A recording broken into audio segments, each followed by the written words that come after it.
Party นี่นะเป็นโทเค็นของโปรเจกต์ Particle Network คำว่า Particle Network เขาหมายคือมันเป็นจุดสำคัญของเว็บ3ค่ะแล้วบอกว่ามันเสื่อมในเว็บ3นะสามารถที่จะโอนในบล็อกเชนนะคือไซต์บัญชีเดียวเราจะสามารถที่จะโอนรวมกันได้แต่ก่อนมันจะเฮ็ดบ่ได้คือที่ทุกคนฮู้อะไรเว็บ3มันบ่สามารถที่จะไซต์รวมกันได้จะไซต์อันไหนเราก็ต้องไปไซต์อันนั้นเนาะสำหรับเว็บ3มันจะต่างจาก Exchange เวลาที่จะโอน Exchange มานี่นะฉันสมมุติจะโอนเข้ามานี่นะ Exchange นี่นะรับได้หมดรับแล้วก็กระจายแต่ว่าตอนนี้ตัวนี้เป็นของเว็บ3เนาะเดี๋ยวมาเบิ่งข้อมูลกันอีกน้อยหนึ่งสำหรับตัวเหรียญ Party เนาะตัวเหรียญ Party นี่ค่ะเจ้าบอกว่ามันเป็นเหรียญ Utility Token Utility Token นี่เป็นเหรียญที่ใช้ประโยชน์ได้จริงในEcosystem นั้นๆตัวอย่างเช่น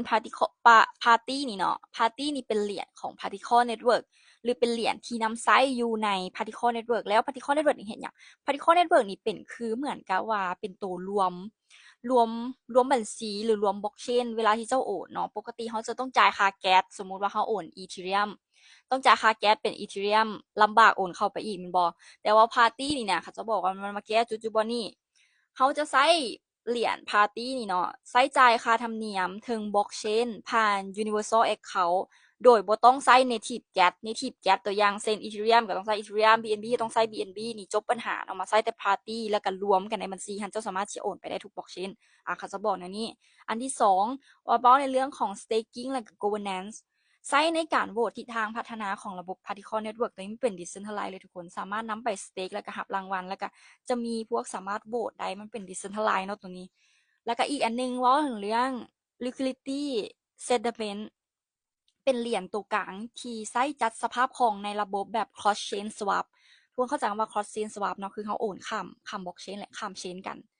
ตัวนี้และการลักๆที่เหรียญตัวนี้ใช้นี่นะส่วนใหญ่จะได้มาจากรายได้ของเหรียญตัวนี้เนาะได้มาจากค่าธรรมเนียมเวลาที่เราเฮ็ด cross chain หรือว่าโอนข้ามบล็อกเชนกันคือเขาจ่ายจากที่ต้องจ่ายเป็น Ethereum ต้องมาจ่ายเป็นเหรียญ Party